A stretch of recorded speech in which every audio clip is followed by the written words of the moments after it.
Hello everyone, welcome to a new series that is starting today with my good friend Natalie Dill. This series is called Color First. So we're going to start with a set of colors and we're going to build our layout based upon that set of colors. I'm going to be working in my book journal today.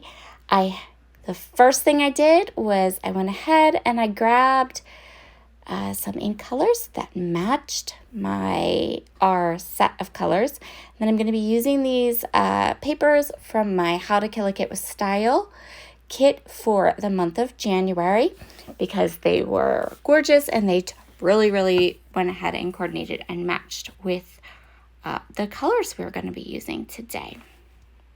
We are going to start off with all of the stamping. So this stamp set that I'm using is from Altenew. It is called Flower Garden. I'm starting with my lightest ink shade and I'm going to work up to my darkest.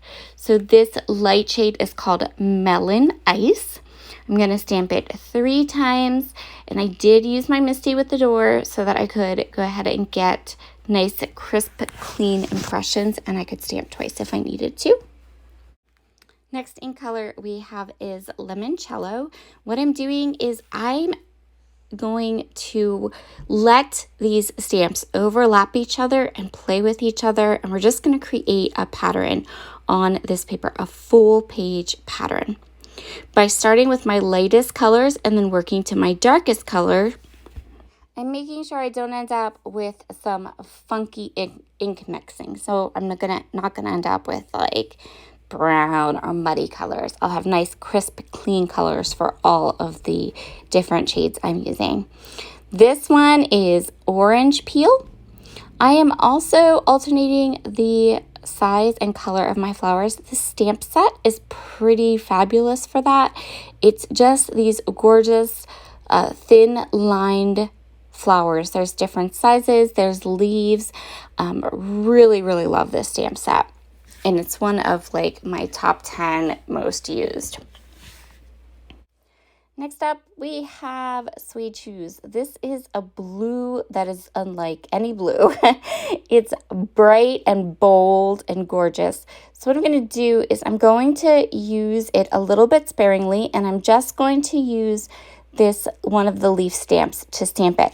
I'm going to come in with a little bit more of this blue once I'm finished, but I know I have this this bright party dress pink and the gorgeous Queen for a Day purple coming in. So I want to make sure that I save some larger areas for those bold colors.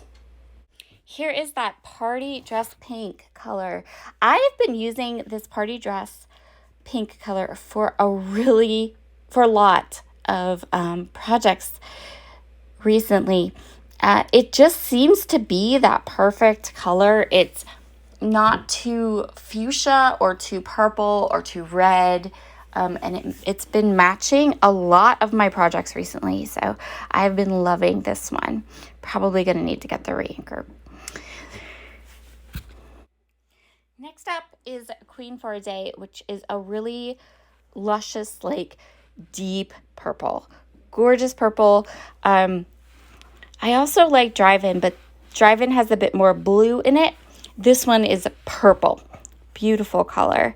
So I'm going to go ahead and get the purple flower stamped in. Then I'm going to come back in with that Suede Shoes color and add a little bit more leaves to some different areas of my pattern. I really wanted to make sure that I had a nice balance of colors. I didn't want to lose the lighter colored stamped flowers that were kind of underneath the darker ones. I wanted you to be able to see everything.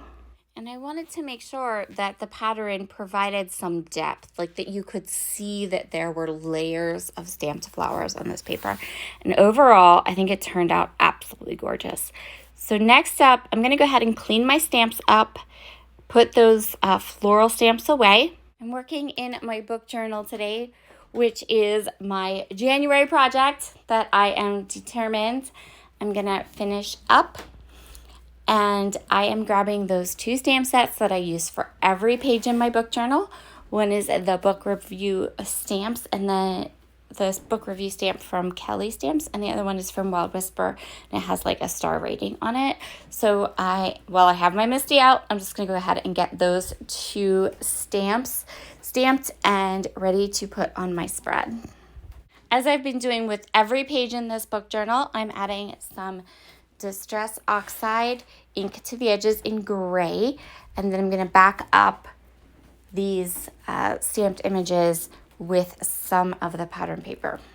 Since I have a lot of stamping, so kind of a more busier page on the right side, I want to keep the left side pretty simple. What I'm going to do is I'm going to take that floral paper. This paper is from H2KAKWS by Chamel, and actually all the pattern paper that I'm using. And these papers were part of my How to Kill a Kit with Style for January. Initially, I had planned on possibly using these with a photo and creating a 12x12 layout, but when it matched the colors in our little Color First mood board, I knew that it was perfect, and I could go ahead and do a book journal page with it, and that would be just fine. In case you are wondering how far along we are in this project, I have 10 books documented in my book journal, and I read 24. That being said, you're not going to see another 14 process videos. A lot of these books, ones that I don't really want to do a full spread with, I'm just kind of putting them in as I go. Generally, while I have stuff out, I'll do the spread and record it, but then I'll go through and grab a section, because some of the books I don't want full spread. I just want to document that I read them and what I thought about them. And so those are going into kind of smaller pockets or divided pockets. So don't fret. You're not going to get 24 more process videos. You might get a flip through at the end if you want me to post a flip through. I don't need to, but if you want one, you can go ahead and comment below. And if it seems like something a lot of my subscribers want, I have no problem filming that. So I'm going to go ahead now and get everything stuck down and get this spread into my book journal. Starting with my 2 stamped images, they're going to go on the right, and I just kind of positioned them so that they looked kind of cute, and it kind of looked like, the flowers were coming out from behind them. I didn't want to put them close together. I kind of wanted to put them at a diagonal, and then I can add some little enamel dots to that right side, and that right side will be done. And these enamel dots are from a Chamel collection too. I don't know which one. It might be Glitter Girl. Maybe? The left side is going to be was where I'm going to put my book. So I just did kind of like a half and half page. So we have that gorgeous floral paper. Then I used the branding strip and kind of put a little band to kind of differentiate it from the white. And then I'm going to kind of place my photo of my book, which is matted right there. So the book we're documenting today is The Last Promise from Catherine Hughes, and I would actually recommend it. It's pretty good. So that's going to complete our process for today. Here are all the close-ups. Run over to Natalie's channel and check out her layout. She's doing a 12x12. It is phenomenal and gorgeous, and I love it, and you have to go take a look at it. Have a wonderful day, everyone, and I'll see you again soon. Bye.